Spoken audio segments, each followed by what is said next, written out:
बिस्मिल्लाहिर्रहमानिर्रहीम, अस्सलाम वालेकुम। मैं हूं शुएब अली, आपका होस्ट, और मेरे साथ हैं मानूर इरशाद। मानूर इरशाद ने अपने डिपार्टमेंट में जो है वो सेकंड पोजीशन हासिल की है फर्स्ट डिवीज़न में। उसके साथ साथ वो इंक्लूसिव स्टूडेंट सोसाइटी की प्रेसिडेंट भी हैं और फॉर्मल मेंबर हैं, फाउंडर जो है वो मेंबर से।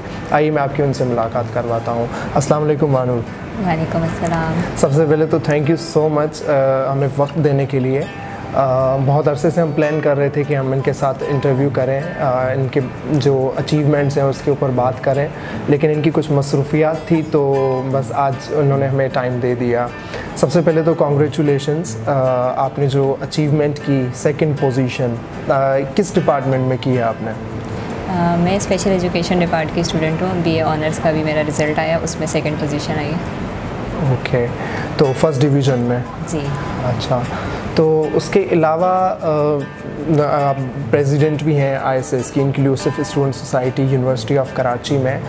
तो उसका क्या कैसे ख्याल आया कि इसको बना लेना चाहिए?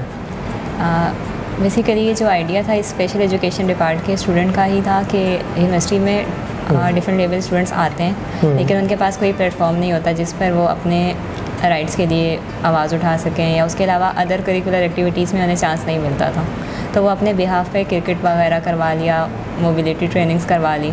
तो यूनिवर्सिटी के वाइस चांसलर ने उन्हें सजेशन दी थी कि आप इनकी एक सोसाइटी बना लें।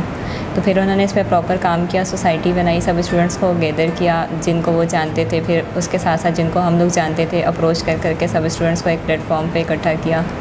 उसके बाद फिर हमने प्रॉपर इसका इनिशिएट लिया 15 अक्टूबर 2019 में। ठीक है, 15 अक्टूबर पे हमने इसका इनिशिएट लिया। फिर हमारा जो फर्स्ट इवेंट हुआ था वर्ल्ड डिसेबिलिटी डे पे ही हुआ था स्पोर्ट्स का, वहाँ पर फिर वाइस चांसलर ने इसको अप्रूव किया। वहाँ पे ये किस डेट को आपने फाउंड किया, इंट्रोड्यूस करवाया इंक्लूसिव स्टूडेंट सोसाइटी को? 15 अक्टूबर पे हमारा फर्स्ट इसका जो हमें जो डेट दी गई थी, प्रॉपर इसका नाम सजेस्ट किया गया था 15 अक्टूबर को। ओके, और ये कौन से ईयर की बात है? ये 2019 की। 2019 की, यानी अभी 3 साल पूरे होने वाले हैं। जी। चले, बहुत अच्छा काम कर रहा है।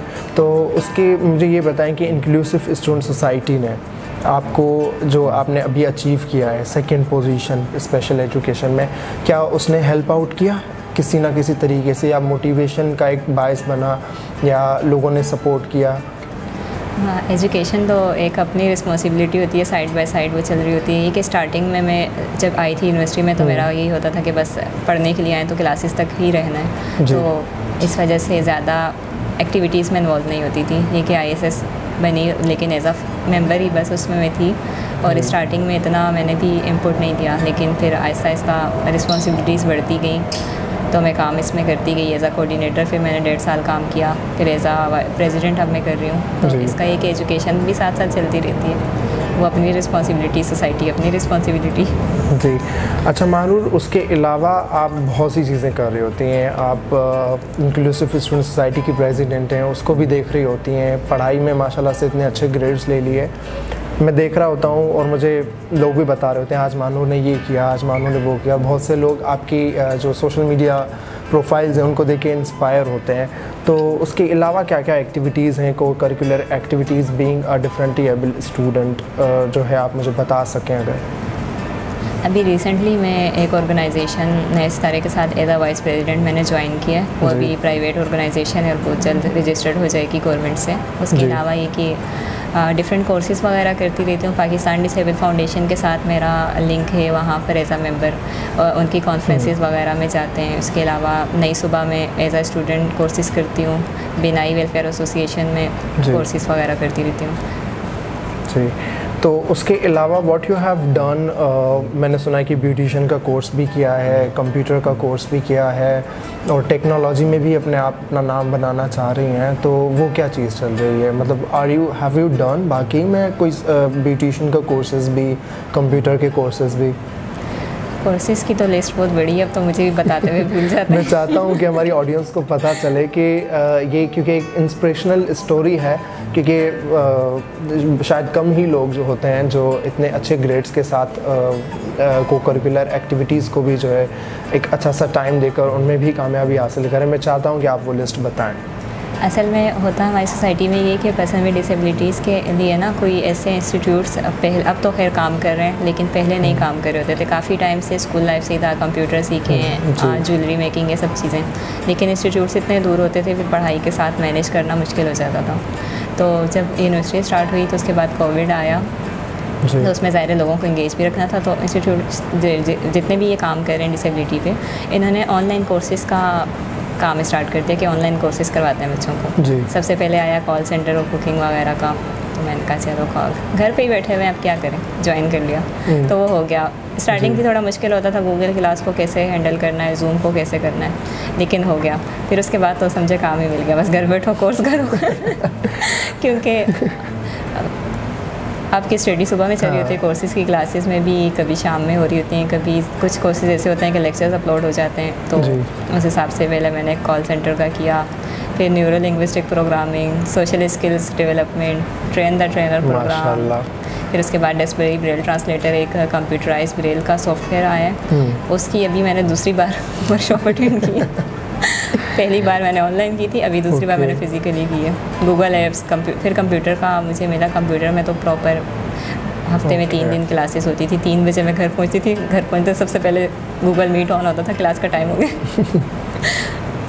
तो जैसे कि मैंने आपको बताया कि इनका बहुत ही बिजी स्केड्यूल है और बहुत मुश्किल से आज उन्होंने हमें टाइम दिया। तो अभी आपने लिस्ट सुन ली कि कितनी ज़्यादा जो है वो मसरूफ़ होती हैं। अच्छा मानूर, ये तो हो गई कि आपने कहा कि आपने बहुत सी चीज़ें ऑनलाइन सीखी हैं, ठीक है, लेकिन आप मुझे बताएं कि पाकिस्तान में कितनी जो है वो फैसिलिटीज़ हैं डिफरेंटली एबल स्टूडेंट्स के लिए, जो फ़िज़िकल जो है वो क्लासेस ले रही हैं, फ़िज़िकल वर्कशॉप्स करा रही हैं। क्या ऐसी कोई चीज़ एग्जिस्ट करती है, कोई ऐसा इंस्टीट्यूट है कि अगर हैं तो कितने सारे हैं और वो किस तरह काम कर रहे हैं? नई सुबह से अगर बात शुरू करें तो नई सुबह जो है पहले जब मैंने इसके बारे में सुना था तो इसके फ़िज़िकल कोर्स ही होते थे, यहाँ यूनिवर्सिटी से बच्चे जाते थे, लेकिन कोविड के बाद ये टोटली ऑनलाइन पे ही आ गए। लेकिन अभी दोबारा इन्होंने फ़िज़िकल का सेटअप नहीं लिया। उसके अलावा ये है कि बिनाई वेलफेयर एसोसिएशन, वो आजकल ज़्यादा उनका फोकस फ़िज़िकल कोर्सेज़ की तरफ है, कंप्यूटर वगैरह जो है वो फ़िज़िकली सिखाएं। लेकिन ये कि उनका कन्वेंस का होता है कि थोड़ा बहुत दूर के जो एरियाज़ होते हैं उनको वो कन्वेंस नहीं दे पा रहे होते हैं।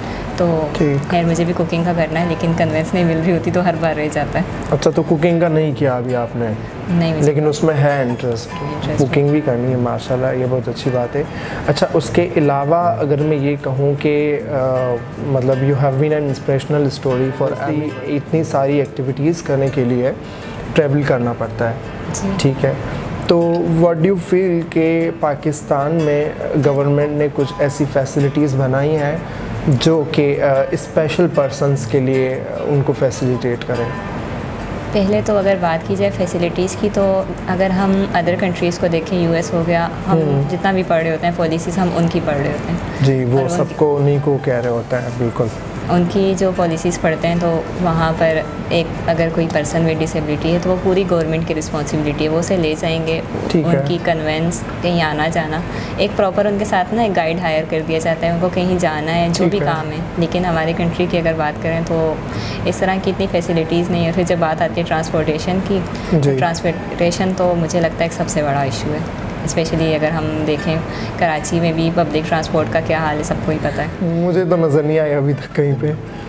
इसका यही है कि पॉलिसीज़ बन जाती हैं, जिस तरह अब है सुना हुआ है हमने कि बाय एयर आपका टिकट हाफ होगा, ट्रेन का पूरा मतलब फ्री है, लेकिन एक तो ये होता है कि अवेयरनेस नहीं होती, पता नहीं होता। हमें पता चल जाए तो जो मैनेजमेंट है उनको नहीं पता, वो नहीं मानेंगे आपकी बात, नहीं ऐसा कुछ भी नहीं होता। मतलब एक हद तक कोशिश यही होती है कि निकलवा ही लें, बस निकलवा ही लें। मतलब इनका ये कहना है कि जो जिस तरह से इनको कंसेक्शन मिलती है, जैसे एयर टिकट्स करवा लिए, रेलवे टिकट्स करवा लिया, रेलवे टिकट्स का भी है ना आपके? रेलवे टिकट्स का भी। तो वहाँ पे भी ये लोग कह रहे होते हैं कि हमें वहाँ पे हमें राइट दिया गया है, मतलब वहाँ पे है राइट कि आपको हाफ ऑफ द प्राइस जो है वो टिकट दी जाए। लेकिन या तो जो लोग हैं उनको अवेयरनेस नहीं, या फिर वहाँ की मैनेजमेंट को अवेयरनेस नहीं है, तो फिर वो लोग मान ही रहते हैं, नहीं भाई ऐसा नहीं है, हम नहीं दे सकते आपको हाफ में, आपने पूरा ही पे करना है। So this thing should be highlight. जो लोगों का रवैया होता है टुवर्ड्स द स्पेशल पर्सन्स, मैंने देखा हुआ है अभी, मतलब लोग कह रहे थे, because when I came in the university for the first time, मुझे भी नहीं पता था कि अच्छा स्पेशल पर्सन्स भी पढ़ सकते हैं, अच्छा ये इजी होता है। तो उनका रवैया नॉर्मल होता है या फिर it is like kind of suspicious, एक टिपिकल टाइप का होता है? इसमें दो तरह के मतलब आ सकते हैं लोग। एक तो ये कि उनको अवेयरनेस नहीं होती, वो अपनी नॉलेज गेन कर रहे होते हैं। दूसरा ये कि कुछ ऐसे सवालात कर जाते हैं ना कि आपको समझ नहीं आ रहा होता कि मतलब जवाब दें भी कि नहीं। हाँ, मतलब डज इट हर्ट्स, मतलब होता है ना, बहुत से सवाल लोग पूछ रहे होते हैं कि हर्ट हो जाता है। नॉर्मली कोई भी बंदा हो हर्ट हो जाता है, बहुत सारे ऐसे लोग सवाल कर देते हैं। तो क्या ऐसा हुआ है? पब्लिक ट्रांसपोर्ट में तो बहुत होता है। तो who is your inspiration basically?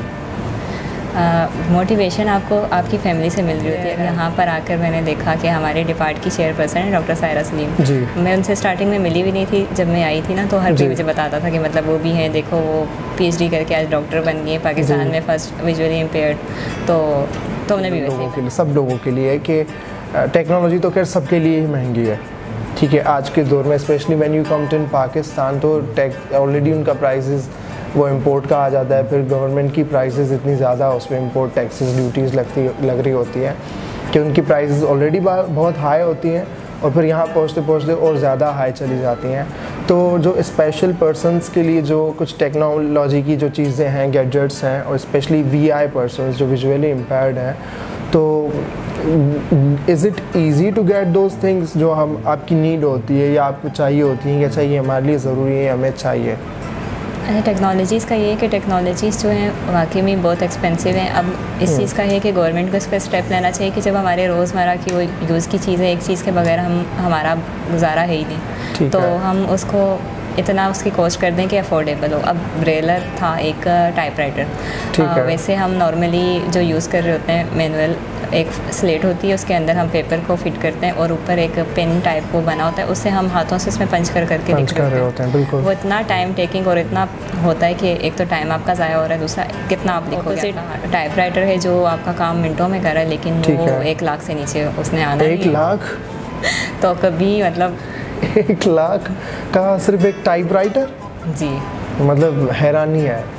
1 lakh. अच्छा, ये बाहर भी ऐसी ही प्राइसेस हैं या सिर्फ पाकिस्तान में ये प्राइसेस हैं? बाहर से ही पाकिस्तान में आती हैं। अब बाहर का क्या, यही बताते हैं भी कल में वहाँ मेरे ख्याल से थोड़ा कम ही होगा, लेकिन वो पाकिस्तान में ड्यूटीज़ और वो टैक्सेस लगा के वो इतनी प्राइसेस हाई बता रही थी। और उसके अलावा फिर जो शॉपकीपर्स होते हैं वो अपना फिर एक खर्चा डाल रहे होते हैं चाय पानी का, तो मुझे लगता है शायद that actually make it so costly.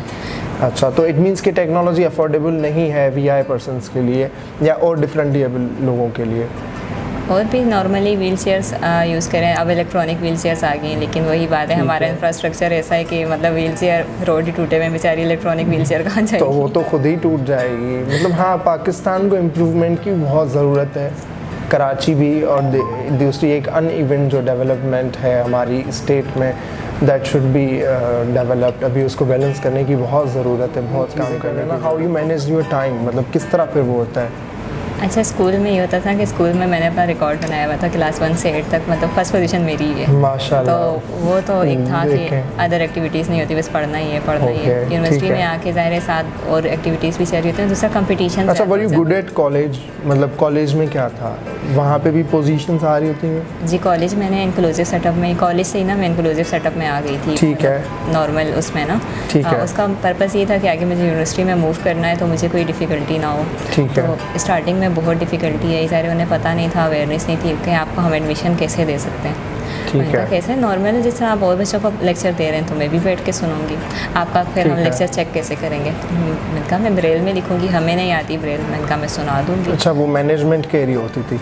बहुत मुश्किलों से, मतलब उन्होंने मेरी अम्मी को बाउंड कर दिया कि आप इसके साथ क्लास में बैठेंगी, इसके नोट्स भी आप बनाएंगी, इसके टेस्ट भी आप लिखेंगी, मतलब हमें पूरा काम चाहिए। ओके, मतलब एक ही बंदे के साथ जब 2 लोग काम कर रहे हैं, मतलब वो नहीं हो सकता, यही चीज़ है ना? जी, यही आप कह रही हैं। ठीक है, फिर उसके बाद हम देखेंगे अगर आप इस मतलब एलिजिबल हुई तो हम आपको पेपर्स में बैठने देंगे, वरना हम आपका एडमिशन ही नहीं भेजेंगे। अच्छा, पहले टेस्ट होता है? नहीं, मतलब क्लासेस में भी ना, अगर आप कोर्स कवर, आपका वो हो रहा था टेस्ट, कोर्स कवर कर पाई तो, क्योंकि उनकी टीचर्स जब आती थी लेक्चर्स देती थी ना, एक पीरियड में पूरा चैप्टर पढ़ा दिया। अब ये आप लोग को याद होना चाहिए। अब मेरा था ब्रेल में लिखना, आपको मैंने जिस तरह बताया कि बहुत टाइम लगता है, तो वो मैं कवर नहीं कर पाती। यू वांट टू से कि गवर्नमेंट को अभी हमें फैसिलिटेट कर देनी चाहिए जो स्पेशल पर्सन्स के लिए है, जो हमारे डिफरेंटली एबल्ड स्टूडेंट्स हैं उनके लिए, व्हाट यू वांट, क्या आपका एक जो है वो डिमांड्स हैं। एक तो साइन लैंग्वेज है, देखो sign language is very important कि आप जब भी किसी बैंक में जा रहे हो, किसी इंस्टीट्यूट में जा रहे हो, तो सबको आनी चाहिए, क्योंकि वहाँ पे बहुत सारे ऐसे लोग आ रहे होते हैं विच कैन नॉट हियर। तो उसमें क्या होता है कि फिर साइन लैंग्वेज अगर आम से बंदों को भी आ रही होगी तो फिर उनका कम्युनिकेशन जो गैप है वो बहुत कम हो जाएगा, क्योंकि वो एक ब्रिज बन जाती है। तो ये तो एक साइन लैंग्वेज का आप कह रही हैं। साइन लैंग्वेज यू वांट कि sign language as a compulsory हर इंस्टीट्यूट में पढ़ाई जाए।